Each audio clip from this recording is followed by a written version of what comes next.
Hello everyone, कैसे हो guys आप सभी। आशा करती हूँ सभी अच्छे होंगे, स्वस्थ होंगे। आप सभी का स्वागत है अचीवर्स ऑनलाइन प्लेटफॉर्म पर।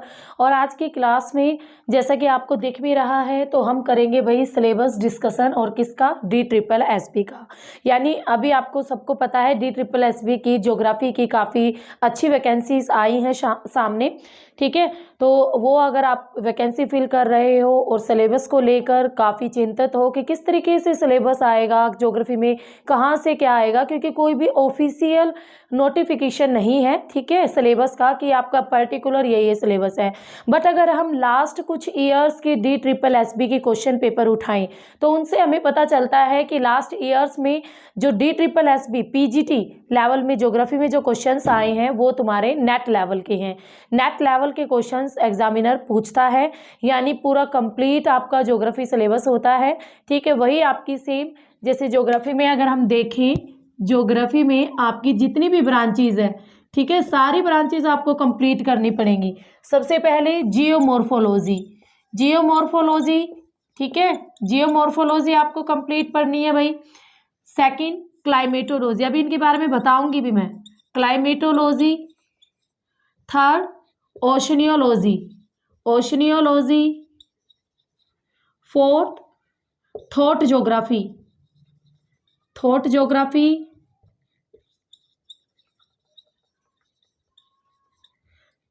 Fifth economic geography and next regional geography. Next political geography. Next आपकी आ जाएगी ज्योग्राफी ऑफ इंडिया। नेक्स्ट यहां से निकालते हैं population geography. Next practical geography. अगर आपको DSSB एग्जाम क्रैक करना है तो आपको ये सारी की सारी ब्रांचेस को डिटेल में पढ़ना पड़ेगा, ठीक है। आपको इन सभी ब्रांचेस का, कितनी ब्रांचेस हैं, 1 2 3 4 5 6 7 8 9 10 ब्रांचेस हैं। और इन 10 की 10 ब्रांचेस को आपको पूरा का पूरा इनका हर एक टॉपिक डिटेल में पढ़ना पड़ेगा। जैसे आपकी सबसे पहले जियोमॉर्फोलॉजी है, जियोमॉर्फोलॉजी यानी भू आकृतिक विज्ञान। इसमें आपको सभी की सभी भू आकृतियाँ, जो भी लैंडफॉर्म बनते हैं, उन लैंडफॉर्म से रिलेटेड जितनी भी थ्योरी है, फोल्ड है आपका, वलन, अपक्षय, अपर्दन, नदी, हिमनदी, आपके भूमिगत जल, समुद्री तरंगे, पवने, इन सब के द्वारा बनी हुई आकृतियाँ। उसके अलावा आपका डेविस महोदय का भू आकृतिक चक्र, पैंक महोदय का पेनीप्लेन, ये सब कुछ आपको पढ़ना है। और जितनी भी थ्योरीज आती हैं, सारी की सारी थ्योरीज जो भू आकृति विज्ञान में आती है वो सारी भी आपको पढ़ने हैं। ढाल क्या होते हैं, ढालों का वर्गीकरण क्या होता है, अपक्षय, अनाच्छादन के साधन, ठीक है, वेदरिंग क्या होता है। तो जियोमॉर्फोलॉजी के इन सभी टॉपिक्स को आपको डिटेल में पढ़ना है, क्योंकि आपके जो क्वेश्चंस आएंगे ना वो और कहीं से नहीं आते, वो इन्हीं टॉपिक से आते हैं। नेक्स्ट आएगा नंबर 2 पर क्लाइमेटोलॉजी, जिसे हम कहेंगे जलवायु विज्ञान। अब जलवायु विज्ञान, जो जलवायु से संबंधित आपके सारे टॉपिक्स आएंगे। फर्स्ट जैसे मोस्ट इंपोर्टेंट पृथ्वी, आपकी वायुमंडल की संरचना, वायुमंडल का संगठन और वायुमंडल की संरचना यानी composition and structure of the atmosphere.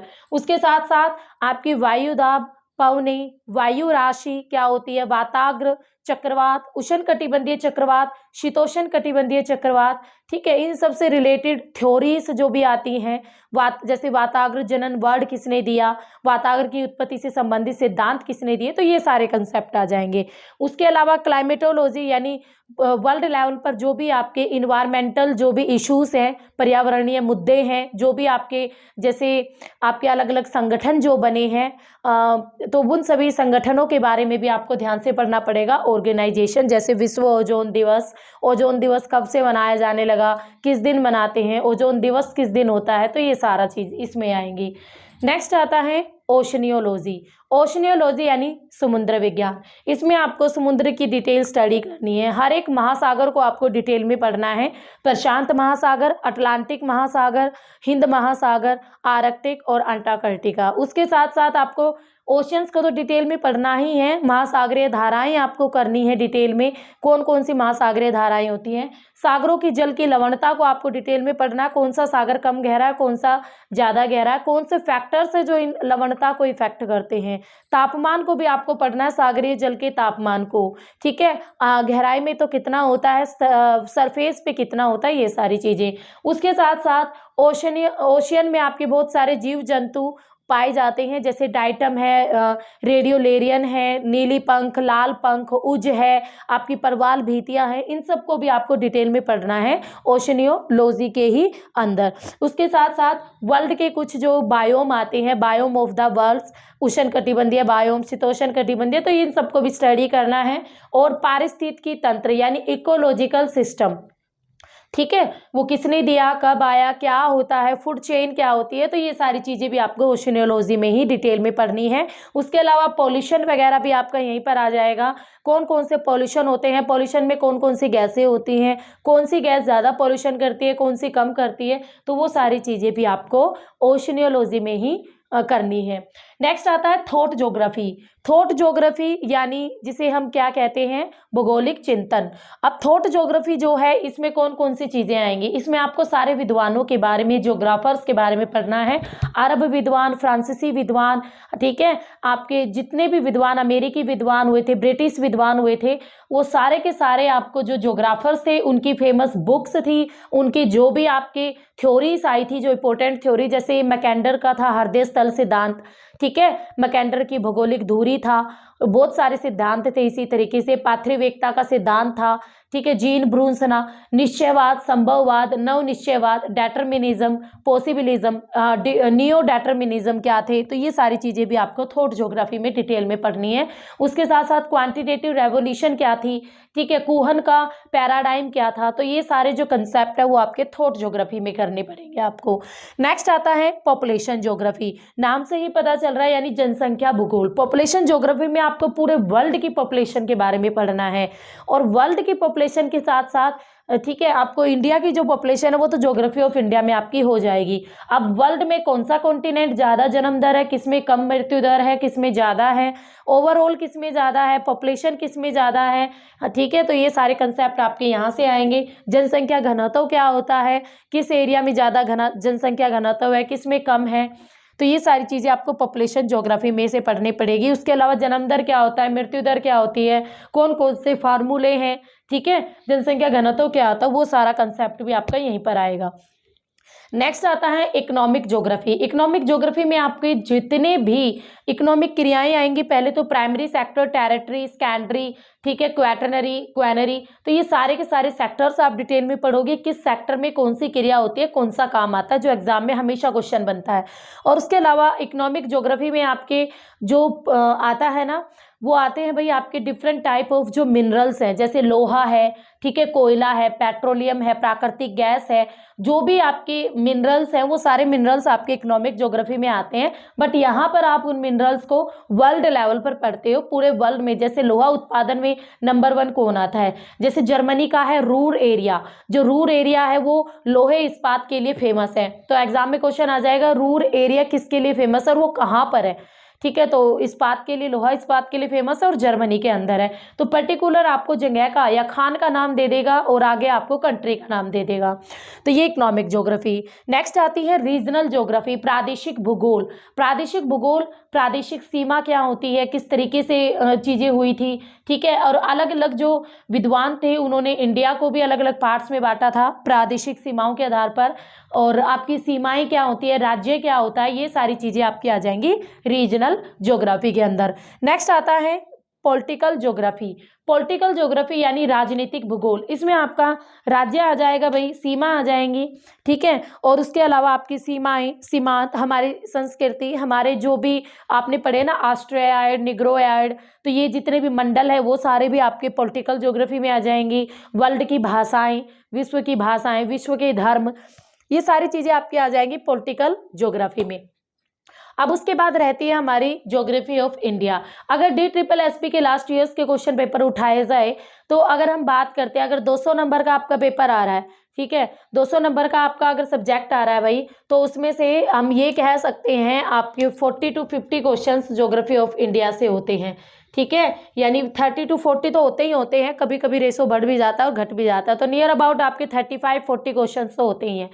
तो आपकी ज्योग्राफी ऑफ इंडिया काफ़ी बड़ा एरिया कवर करती है, तो ज्योग्राफी ऑफ इंडिया आपको डिटेल में पढ़नी है। इसका हर एक टॉपिक से क्वेश्चन आता है, हर एक टॉपिक से, ठीक है। ज्योग्राफी ऑफ इंडिया के जितने भी टॉपिक हैं आपको सबको पता है। भारत का भौगोलिक संरचना, भारत की अगर हम बात करें नदियाँ, भारत का अगर जैसे हिमालय पर्वत है, प्रायद्वीपीय पठार है, उत्तरी भारत का विशाल मैदान है, तटीय मैदान है, भारत की झीलें हैं, तो और उसके अलावा भारत के दर्रे हैं भाई, भारत में खनिज है, भारत में फसलें हैं, और बहुत सारे टॉपिक होते हैं, भारत में बांध, नदी परियोजनाएं, जो सारे के सारे हमने करवाए हुए हैं। तो ये सारा पूरा डिटेल सिलेबस आपको पढ़ना है। मेरा कहने का मतलब है अगर आप DSSB की तैयारी कर रहे हो ना, तो आपको नेट लेवल तक के सारे टॉपिक डिटेल में पढ़ने होते हैं, ठीक है, नेट लेवल तक के बहुत ज़्यादा डिटेल में आता है भाई, हर एक टॉपिक से क्वेश्चंस आते हैं, तो आपको कोई भी टॉपिक स्किप नहीं करना है। अब ओवरऑल इन सभी टॉपिक्स की बात करें तो ये सारे टॉपिक्स पर्टिकुलर किसी आपकी 1 या 2 बुक में आपको नहीं मिलेंगे। अगर आप अपनी बुक से ही तैयारी करना चाहते हो तो आप MSc लेवल की बुक्स उठाओ, वहाँ से अपने टॉपिक्स लो और उनसे करो। और उसके अलावा भाई अगर कोई बच्चा इधर उधर भटकना नहीं चाहता, पर्टिकुलर अपना पूरा फोकस अपनी पढ़ाई पर रखना चाहता है, तो वो एक काम कर सकता है, वो जुड़ सकता है भाई अचीवर्स एकेडमी के साथ। अचीवर्स एकेडमी पर आपका PGT ज्योग्राफी और नेट ज्योग्राफी का पेड कोर्स अवेलेबल है। PGT ज्योग्राफी और नेट ज्योग्राफी का पेड कोर्स अवेलेबल है। अगर कोई बच्चा DSSB की तैयारी कर रहा है या चंडीगढ़ वाला जो एग्जाम होने वाला है उसकी तैयारी करना चाहता है, तो मैं ये कहूँगी कि आप नेट वाला ही कोर्स लो। क्यों? क्योंकि नेट वाले कोर्स में आपकी पूरी डिटेल ज्योग्राफी है, ठीक है, कोई भी टॉपिक ऐसा नहीं है जो नेट वाले में नहीं होगा। PGT में आपको PGT लेवल का मिलेगा, बट DSSB में जो क्वेश्चंस आते हैं वो नेट लेवल के आते हैं। तो मैं अगर कोई बच्चा कोर्स लेना चाह रहा है अचीवर्स एकेडमी पर, तो मैं सजेस्ट करूँगी कि आप नेट वाला लेना, उसमें आपके कोई भी टॉपिक्स नहीं छूटेगा। PGT में आपके कुछ टॉपिक्स कम होते हैं, ठीक है, क्योंकि नेट में आपके कुछ टॉपिक्स एक्स्ट्रा होते हैं, तो नेट वाले में वो एडिड है। तो नेट वाले में कंप्लीट ज्योग्राफी है, ठीक है। तो अगर आप कहीं पर भी ना भटक के अपना पूरा फोकस अपनी पढ़ाई पर रखना चाहते हो, तो आप अचीवर्स एकेडमी पर नेट का कोर्स ले सकते हो। इस कोर्स में आपको ये सारी की सारी जो ब्रांचेज हैं वो कंप्लीटली मिलेगी, ठीक है। जियोमॉर्फोलॉजी हर एक ब्रांच अलग अलग से सेटअप की गई है, और उन ब्रांचेस के अंदर आपको हर एक टॉपिक पूरा डिटेल से मिलेगा। एक एक ब्रांच में 15-15, 20-20 टॉपिक्स हैं, ठीक है, और सबसे ज़्यादा टॉपिक्स आपके ज्योग्राफी ऑफ इंडिया में है, जो कि आपके नियर अबाउट 30 टॉपिक्स हैं अकेली। प्रैक्टिकल ज्योग्राफी का भी बहुत बड़ा पोर्शन आता है भाई। इसमें आपके प्रोजेक्शंस होते हैं, मैप क्या होते हैं, और आपका GIS क्या होता है, रिमोट सेंसिंग क्या होता है, ये सारा जो कंसेप्ट है वो प्रैक्टिकल ज्योग्राफी में आता है, जो आप बार बार एग्जाम में देखते हो। तो अगर इन सारे जो ब्रांचेस हैं इनको डिटेल में पढ़ना है, हर एक टॉपिक डिटेल में करना है, आप चाहते हो हमारा एक भी क्वेश्चन ना छूटे, तो आप अचीवर्स एकेडमी के साथ जुड़ सकते हो। इस कोर्स में आपको ओनली वीडियो नहीं मिलेंगी, आपको रिकॉर्डेड मोड पे पूरा का पूरा बैच तो मिलेगा ही, उसके साथ साथ हैंड रिटन नोट्स भी अवेलेबल है वहाँ पर, जो आपकी गैलरी में डाउनलोड हो जाएंगे। उसके साथ साथ आपको बहुत सारे प्रैक्टिस सेट दिए जाएंगे, टेस्ट सीरीज़ है बहुत सारे, ठीक है, और HTET के तो लास्ट ईयर्स के क्वेश्चन पेपर सॉल्यूशन भी आपको वहाँ पर मिल जाएगा। और अगर मुझे DSSB का कोई पेपर मिलता है तो मैं उसे भी आपको सॉल्व करवा दूंगी, जिससे आपको पता चल जाएगा कि कंसेप्ट कहाँ से और कितना आ रहा है। तो आपको अगर अच्छी तैयारी करनी है तो आप अचीवर्स एकेडमी के साथ जुड़ सकते हो। पूरा का पूरा सिलेबस, होल सिलेबस आपको पढ़ना है भाई ज्योग्राफी का, कोई भी टॉपिक आपको स्किप नहीं करना है।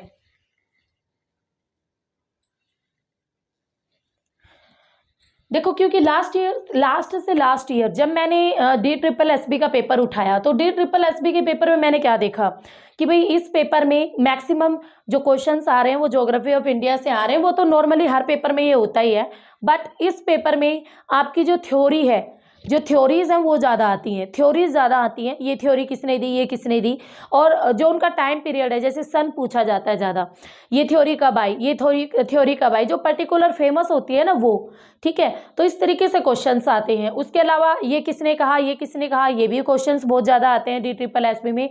ओवरऑल अगर मैंने खुद भी दिया था DSSB का, तो तब मैंने महसूस किया था कि जो नेट लेवल का हमारा पेपर होता है, नेट लेवल से भी टफ लेवल होता है DSSB का, ठीक है। तो अगर आप अभी से तैयारी स्टार्ट करोगे ना, तो आपका आराम से पूरा कोर्स कंप्लीट हो जाएगा टाइम से। जब तक आपका DSSB एग्जाम आएगा ना, तब तक आपका ये पूरा का पूरा सिलेबस कवर हो जाएगा। और जब सिलेबस कवर हो जाता है तो आप ज़्यादा से ज़्यादा मोर एंड मोर अपनी प्रैक्टिस कर सकते हो। प्रैक्टिस करने से क्या होता है कि हमें पता चलता है कि हमें कितना आता है, कॉन्फिडेंस लेवल हमारा इंक्रीज होता है, ठीक है। तो प्रैक्टिस हमें ज़रूर करनी चाहिए। तो अभी आपके पास बहुत ही गोल्डन पीरियड है, वो पूरा का पूरा टाइम है आपके पास, आप, ठीक है। तो अगर आप अभी से ही अपनी तैयारी करने लगोगे ना, तब जाके आप 2-3 महीने में DSSB एग्ज़ाम के लिए पूरी तरीके से तैयार हो पाओगे। तो इसके लिए आपको करना क्या है, बस इसके लिए आपको अपना पूरा ध्यान अपनी स्टडी पे लगाना है,